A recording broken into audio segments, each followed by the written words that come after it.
Hello and welcome to another episode of Red Plays Pokemon Sun. Now in the last episode, we made our way past Route 4, we ended up in Paniola Town, had a battle with our presumed rival Hau, and kind of tamed the Tauros.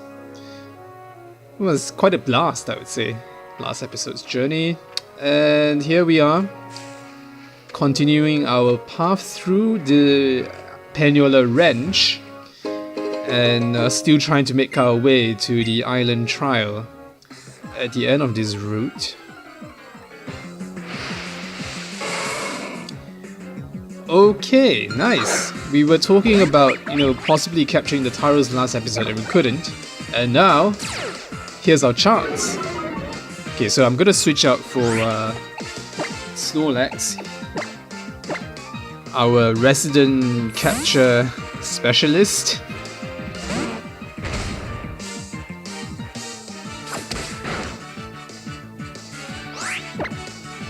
Okay, so let's do a hold back.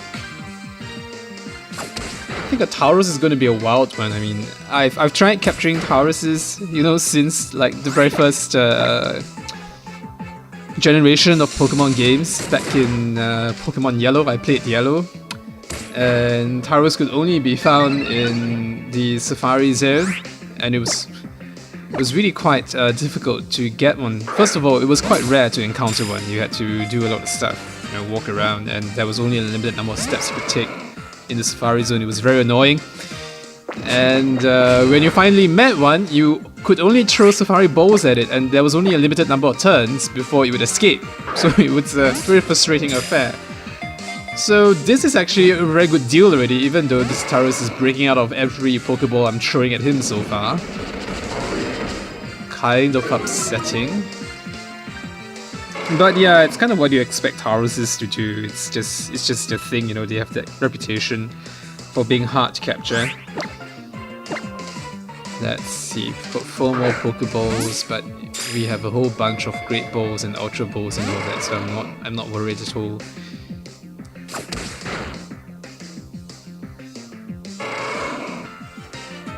Okay, call for help. Go ahead. Go ahead. Oh, someone appeared.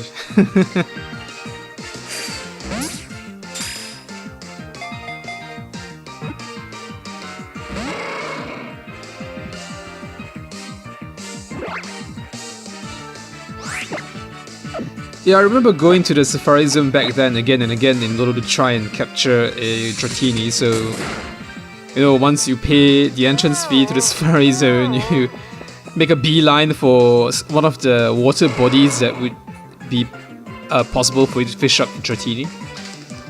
And there you go. You just keep fishing and you keep trying, And I remember it wasn't easy as well because you fish up everything other than a Dratini. It was very infuriating. Oh, the memories. I was a kid back then. Okay, we finally got the Tauros. Nice, that's a good amount of EXP for a wild Pokemon. 322, okay. Okay, does this imply that Tauros has a evolution? I'm not entirely sure what that is. I don't think I'm caught up. Is there evolution for Tauros? That's odd. Okay, historically, people in areas all over the world have ridden Tauros, but the practice is said to have started in Alola. Yes, everything is said to have started in Alola apparently in this game. Oh well.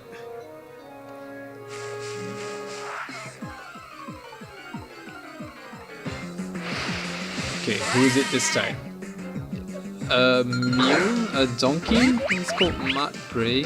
Okay, that's the sound that donkeys make. Makes kind of sense. Makes some kind of sense, I suppose.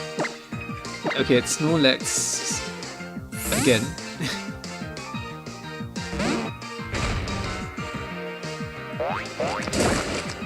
Mud spot on a Snorlax. What a genius. Okay. Evidently the donkey community in the Pokemon world is much tighter than the bulls community.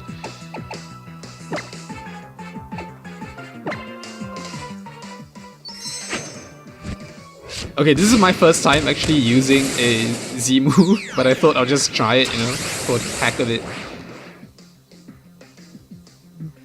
Ooh, breakneck blitz, what's this? Holy shit, look at how fast that Snorlax is. Well, I would say running, but he clearly is blitzing, so... well... that's funny in its own right, you know, watching a Snorlax run that fast. It's as if like there was a... I don't know, what does Snorlax like to eat? Like, there was like a box of Oreos at the end of it. I don't know that he was rushing towards the box because like he needs to have the Oreos and then he just bulldozes everybody in between.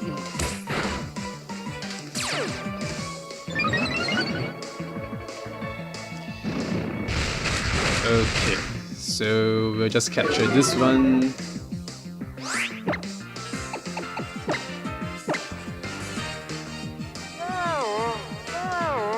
Yeah, I think the yawning helps. After all, I caught Tauros earlier, right after I yawned at him. Let's see. Will you be the last Pokemon to be captured in a Pokeball? Yes, you will. Okay, good. So from now on, I'll be switching to the Great Balls. As I said, I think a few episodes past, Pokeballs are probably effective, I mean without being too frustrating of course, up to about level 15, and I think we've hit that level already in the wild Pokemon that is, and it's a good time to start switching to Great Balls. The mud stuck to Mudbray's hooves, enhances his grip and its powerful running gait. How does that work? How does having mud on your feet help you run better? That doesn't make sense. Okay, all that mud on Snorlax is unacceptable. We've got to scrub him clean. Yeah, and once again, look at how big he is. He's like stretching across both screens. Just adorable. And very amusing. So you have to actually like slide your pen towards the end of the lower screen in order to scroll upwards so that you can access his face.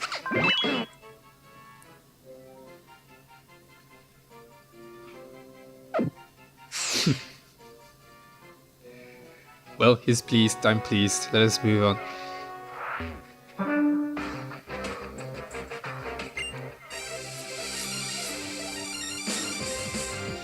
Okay, I'm thinking I would like to get like Barks to evolve in this episode. I think we're quite close.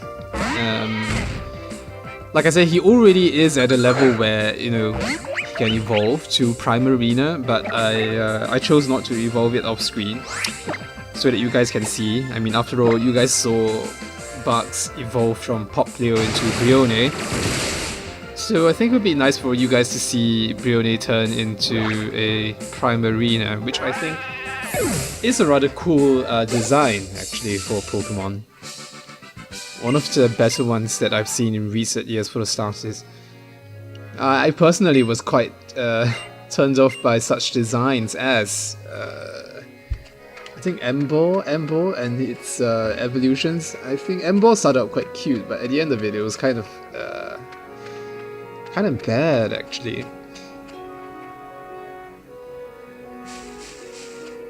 Ah, and another Zygarde cell over here. Okay. I'll probably circle back at some point to, you know, fill up the Pokédex.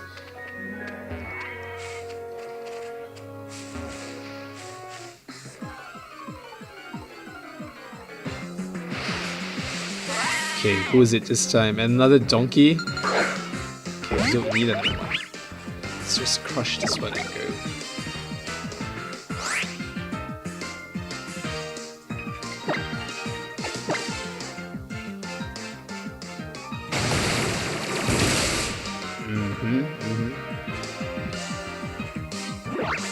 I also want Barks to level as soon as possible because level 37, according to the wiki, is the point at which Barks will learn a new move called No, not echo voice. What is that thing? Hyper voice, I think. Yes, that's the name of it. It's a special type normal move, which fits. I mean, normal has quite a good neutral coverage, so I'd like her to have that. I'll like Barks to have that move to round out the coverage in its arsenal. Okay, so this place is where we get our Pokemon eggs. I'll be back here to breed. Oh, a new TM hidden power. That's interesting. I like hidden power in all the games because it allows your Pokemon to have a surprising range of coverage in its moves. And very helpful in that this lady would tell you which type of move your Pokemon would have. So give me a moment while I check. So Barks will have flying. That's good. It's flying helps Barks cover such Pokemon types as bug type Pokemon, grass type Pokemon that water types don't really do much against. Voracity has ice. Okay. Ice has its uses, to deal with like flying type Pokemon, to deal with, of course, dragon type Pokemon. And Pikachu has fire. Okay, that's nice. I'm gonna teach them their hidden power moves, especially Barks. Flying is quite a good. Flying type hidden power is a good way to round out Barks' coverage in his move. Gengar gets Dragon type. I'm gonna give Gengar the Dragon type anyway because Dragon type moves have a very good neutral coverage as well. Good.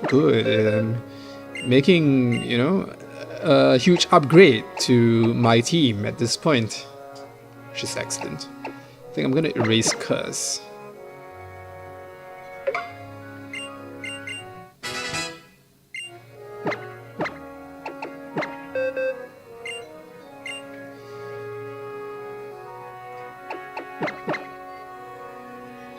Yep, Pikachu with a fire move. Not odd. But oh well, it's hidden power after all. Okay, I don't think I'll teach Voracity the hidden power because he already has like full boost of different types, so his coverage, there's no wastage of coverage in his moveset.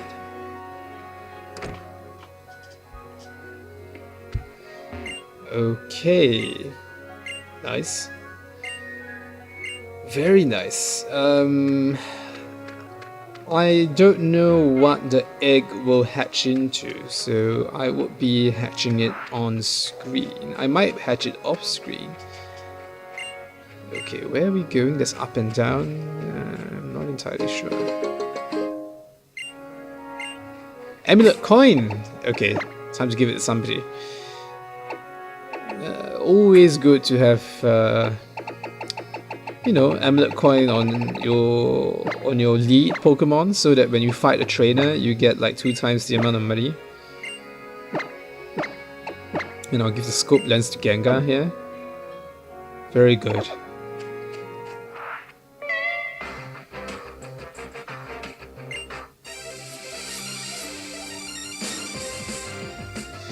So in my country, it's now the season where all the anime conventions and fairs are taking place, and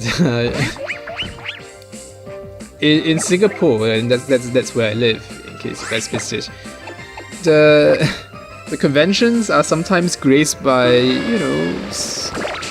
names that are almost big. But I've never been to one of those. Maybe I should try it one of these days. But my friend frequents it, and he brings back pictures from those conventions. And you get to see, people cosplaying. And in one of the conventions that he went to, people actually cosplayed as Team Skull. Can you believe it? This game just came out like not too long ago, and already in the anime conventions, we are seeing people cosplaying as Grunt A and Grunt B from Team Skull. It's hilarious.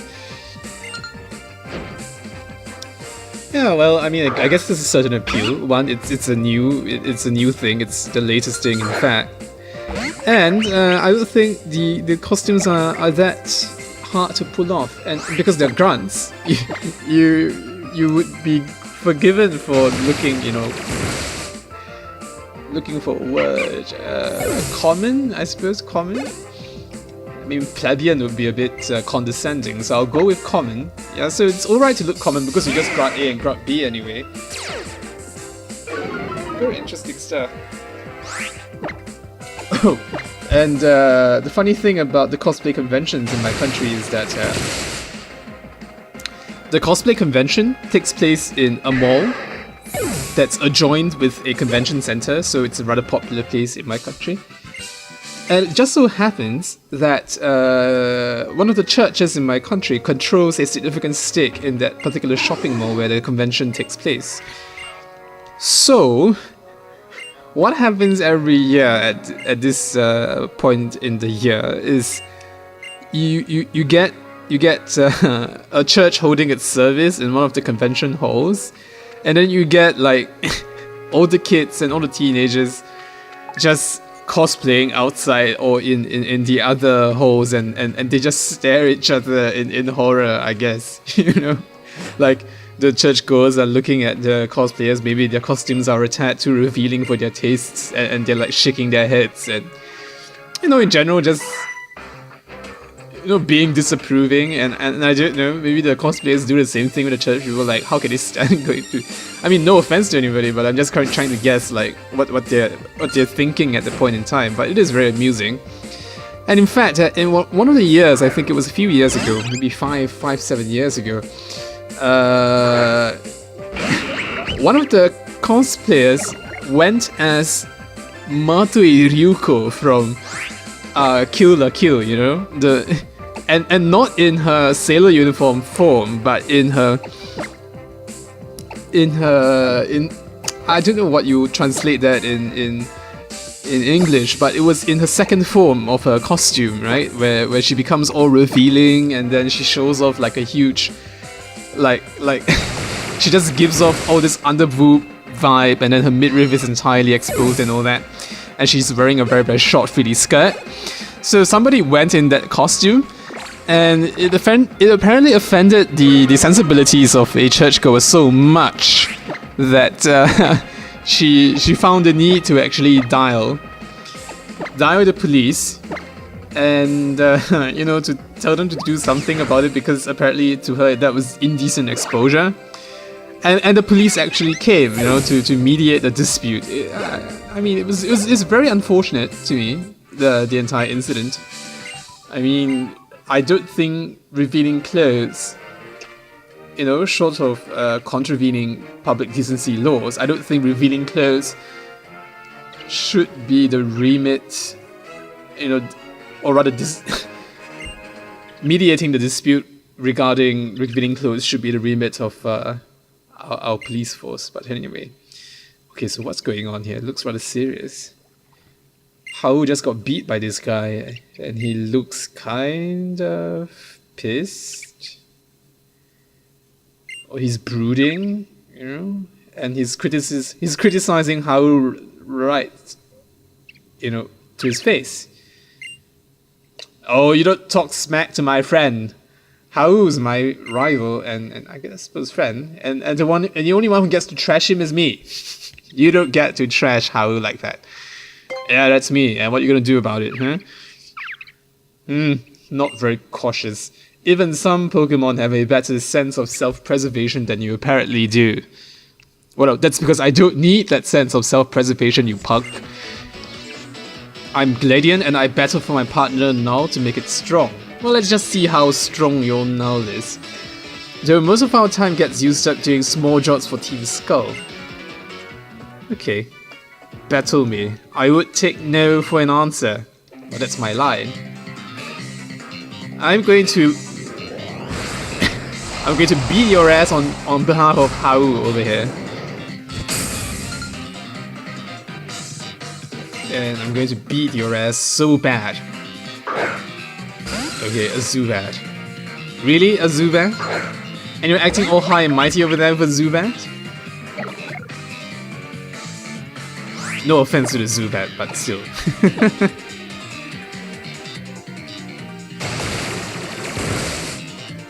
What an ass.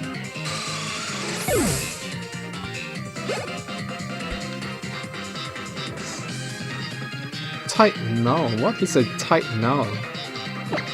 Never heard of it. Okay, so I don't know what type it is. No point in switching Pokemon. Let's just stick with Barks. I mean, I could call out Veracity and absolutely pawn this guy, but... Okay, let's go with this Arming Voice. He looked kind of darkish. So let's see if my Fairy type attack does anything to it. No, it's not super effective. I might have guessed wrong, although it might be a Steel type, so that explains quite a bit. But still, let's just go with Water Gun.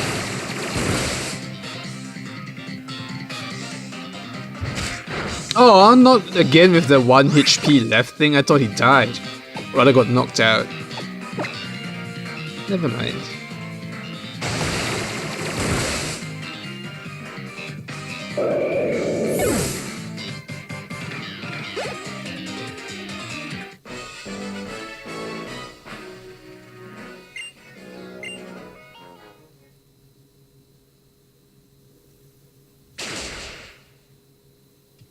Yeah. It's not like me to slip up like that. How do you like them apples, Gladian? I've got to keep fighting stronger opponents. It looks like I'm still not ready. What do you mean, strong opponents? Aren't I strong over here? That kid there, his Pokemon aren't weak. And sure, it's fine to enjoy battling. But this brat... he's just using that as an excuse not to try hard because he can't beat Kahuna. He can't beat Kahuna, really? I thought his grandpa gave him the Z ring because he can't beat Harlow when he's serious. Oh, you know my Gramps? Wait, so you think I'm strong? Oh, look at you, little Gladian. Aren't you just a real cool guy? Aha, Team Skull.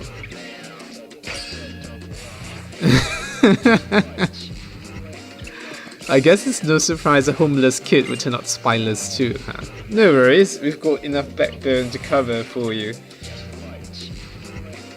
It's homeless. Gladian's homeless? Or Gladian?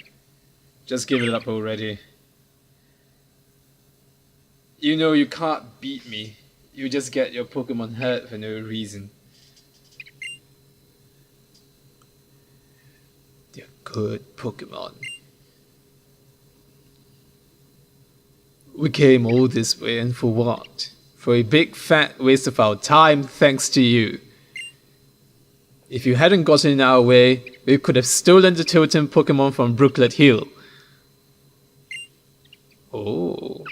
Let's get out of here. Look, the Murkrow are crying and it's time we should be flying. So Gladian actually helped out the totem Pokemon on this island. Maybe he's not entirely a bad guy, although he does piss people off the way he speaks. The boss does like you, that's true, but you're just some hired help we keep around for when we need you. You are part of Team Skull, not really. And you never will be, got it? You better get it. Well, I don't think that's a bad thing. That just means he's a consultant to Team Skull, like, you know... He's not on a retainer basis, he's on a consultant basis. Like, the pay is not bad, you know, to be a consultant. I would like to be one. Thanks, Achilles, and Brione too. It was a good battle. It looks like I've got to train up my team if I'm going to take on the trial at Brooklet Hill next. Here, Achilles, take these with you. We're gonna beat this island challenge. 3 revives. Okay, that's not bad, thank you.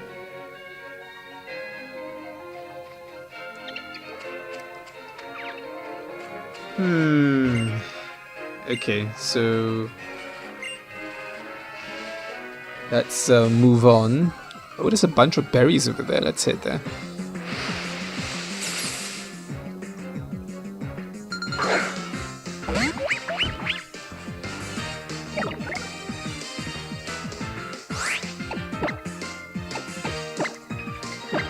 Okay, we've not captured this one yet, so I'm going to break out Snorlax and try and get this one.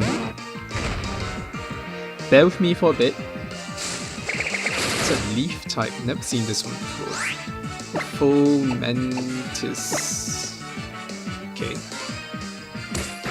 The zany names.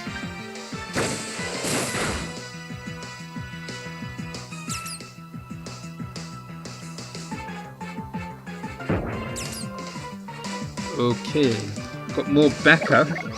Might take us some time. So in the meantime, let's talk about something. Let's see.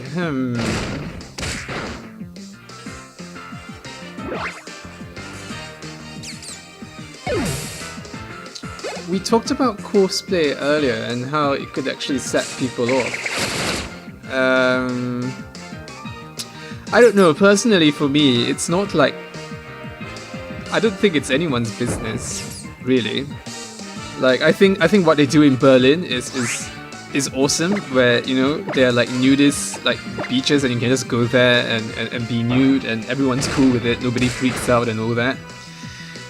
Or and on the flip side, nobody, I hope nobody like oogles you too much. You know, be you a guy or a girl, it doesn't matter. You know, I mean, it is a park where people can be a beach rather, you know, where people can be comfortable naked. But unfortunately, my part of the world is not. I like to say caught up, but it's just that, you know, it's a deficiency. I mean, it might well be a deficiency, but I don't know if it really is. You know, in this department, it might just be, you know, a cultural difference that we should accept. But personally, I think it's a pity. Maybe at some point we'll get there, but I highly doubt it. We're still a rather conservative society, after all.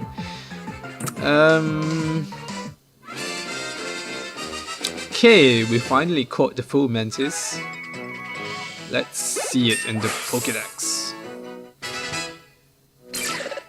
Okay, good. So let's level up. Should learn a new move. Let's forget Lick. I don't really have much use for a ghost move on you anymore now that I have a Gengar. Okay, Snorlax learn rest. And Snore, they come as a set. Okay, very good. Let's forget Yawn. I don't think we really need that either. And Snorlax can still fulfill its role as the capture specialist on our team. But back in Omega Ruby, my capture specialist was my Sizzle, which I would have transferred over to this game, but you know, the bank is not updated yet, so I can't do that, unfortunately. Not yet, at least. I think we have to wait till January when the bank is updated for us to do that. Okay, so this sleeps and soaks up light during the day. When night falls, it walks around for a better place to hide. So it's day. Why aren't they asleep? Kind of odd. Okay.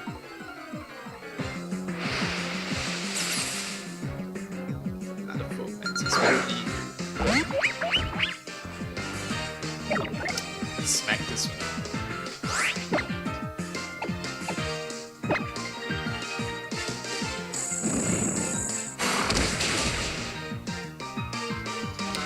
So over the past few nights, I've been playing Tom Clancy's Rainbow Six Siege, and I've learned one thing: I'm absolutely horrible at Tom Clancy's Rainbow Six Siege games. I mean, I'm new, to be fair, but still, kind of horrible at it. It's a very different game from the rest of the shooters I'm used to, like, you know, Call of Duty, Battlefield, and Titanfall, which I've been playing. You know, fast-paced shooters where you're supposed to move around. Maybe not so much Battlefield 1, but definitely for Call of Duty and for Titanfall, you're expected to move around. You know, movement is likely to just stay in one spot because there's a show where you're getting killed. And in Rainbow Six, it's entirely different. You don't really move around. I mean, you still do, but mobility is not the point of the game. You know, it's more like it's really tactical. You have to like blast apart walls. You know, take different approaches to storm a building. So let me give you some context, right? So in a typical match in Rainbow Six, there are two teams, two opposing teams. One is attacking, one's defending. You might be defending a hostage, you might be defending a bomb to prevent it from being defused, or you might be, you know, defending a chemical weapon payload. And of course, as the attacking team, you're either supposed to rescue the hostage, defuse the bomb, or, you know, dispose of the chemical payload. So, teams of 5, and the defending team gets to set up like positions, you know, take up positions inside like typically a room. And the attackers have access to things like unmanned drones to, you know, get a scope of what's happening inside a room before you actually storm it. And, you know, complete with all the counter-terrorism gear that we have come to be familiar with, like, you know, anti-riot, bulletproof shields, flashbang grenades, even things like heartbeat sensors, which are really quite interesting. So, and of course, the defense has access to things like booby traps and all that. So, it's a game where you really need to coordinate with your teammates. You know, to like when are you going to storm a room and how are you going to storm a room and all that. Oh, Bugs just leveled. Yes. Okay, so he's going to evolve. Finally, into a Prime Arena.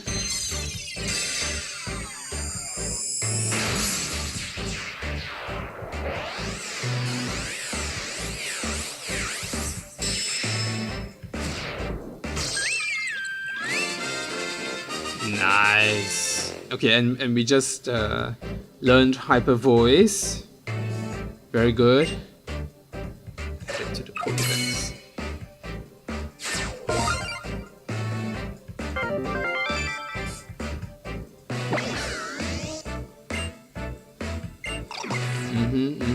It controls its water balloons with song. The melody is learned from others of its kind and is passed down from one generation to the next. Oh, that's kind of neat. Kind of like whales and dolphins, you know, they each like tribe or line of whales have their own song and they pass it down from generation to generation. Oh neat, we get another move besides Hyper Voice. We finally have something to replace our water gun with. Excellent. Okay, so any Pokemon suffering from a burn will be healed. Okay, not a problem. We don't really use fire Pokemon on our team as of now.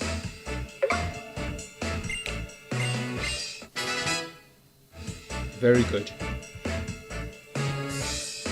I wonder if that move heals your own Pokemon of burns though. That would be awesome. Okay. Let's finish picking up these berries and head to the Pokemon Center.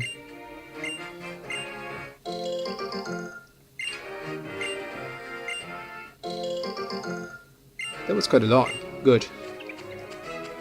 Let's go. Okay, I think this is a good time for us to call it an episode. I think I've run over time for quite a bit. As always, give us a like, subscribe. We put out videos once every 2 or 3 days. And thank you for watching. I'll see you in the next episode of Red Plays Pokemon Sun.